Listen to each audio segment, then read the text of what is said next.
Over the years, government has spent much effort and time fighting for the price of antiretroviral medication to be lowered by drug companies. This drive has yielded results, with some changes seen in the pricing of ARVs.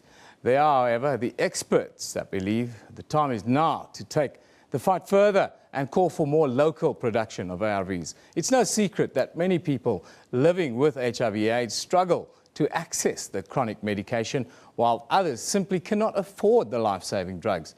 According to Spec Pharm MD Eugene Lottering, what we really need is to concentrate on developing the value chain for ARVs here in South Africa. He joins us in studio this morning. Very good morning to you, Eugene. Thanks for joining us. Good morning, Eben. Developing the value chain for ARVs in South Africa, is that legalese for saying we need to produce it locally as soon as possible? It's not legalese, but it is the fact that we need to start developing ARVs locally in the local market. How do you see that affect the people that suffer with this disease right at the bottom of the chain? It wouldn't affect supply of antiretrovirals to patients in South Africa. It's just that increasingly more and more of the antiretrovirals are being supplied from overseas companies, primarily the Indians in terms of the finished product, and the Indians and the Chinese in terms of the active ingredients that go into those products. Our problem is that we've got 2.5 million patients currently being supplied antiretrovirals, and increasingly it'll get to 6.5 million patients. The same Indian companies and Chinese companies supply all patients around the world. So our reliance on these companies is going to be detrimental to the program in the long term.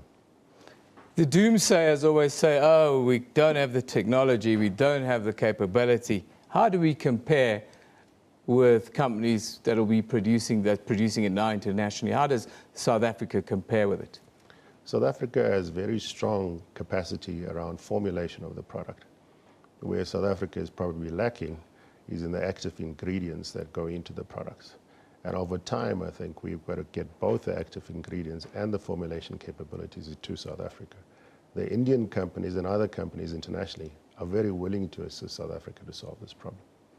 Skills transfer, is there room for that kind of thing with international drug companies if we want to do it here to sort of build South Africa's capabilities in a way?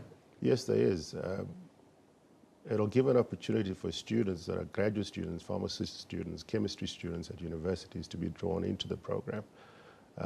And the companies themselves, as I indicate, the overseas companies are willing to transfer the technology to South African companies. What role does government, we always blame government for everything, or government must always make things happen. What sort of frameworks would you like government to put in place for this to happen? It's less of blaming government, it's more saying let's work together to try and solve this problem for South Africa. There's a huge procurement budget that goes along with ARVs in the country. We're saying that should be proportionally over time allocated to small to medium enterprises in South Africa, so that we increase the capacity and capability of South African companies to handle this problem. Percentage-wise, for the man in the street, what would the cost implications be if it moved here locally? There wouldn't be much change in the cost implications, because we compete with the Indian companies and the Chinese companies in doing this. But increasingly, most of the Department of Health spend goes to foreign companies than local companies. So we're saying this can be changed because we do have the capability and the capacity to provide these antiretrovirals locally. We've seen the Department of Health here in South Africa boosting local manufacturing or pharmaceutical manufacturing from next year onwards here in South Africa. What's your response to that, and how does it tie in with what we are talking about? The gap is usually in that trade and industry and Department of Health are not necessarily aligned on the government's policy perspective. Therefore, we're calling for alignment of that policy on local procurement, where the indication is for 70% on tender to be given to local companies. This does not always happen. We're saying it should be carried through as per the policy of the government. Time frame and challenges that need to be addressed for this to happen? Well, there's currently an ARV tender that closed on the 1st of December, and the adjudication process is supposed to happen by the 18th. We're hoping in that time, in that tender process, adjudication process, this can be taken into consideration. Well, Eugene, thank you very much for joining us this morning. That's the MD of Spec Farm, Eugene Lottering. Says, well, we need to concentrate on developing the value chain for ARVs in South Africa. We say we just want it to be cheap and everyone must be able to afford it. Thank you very much for joining us. Thank you, Eben.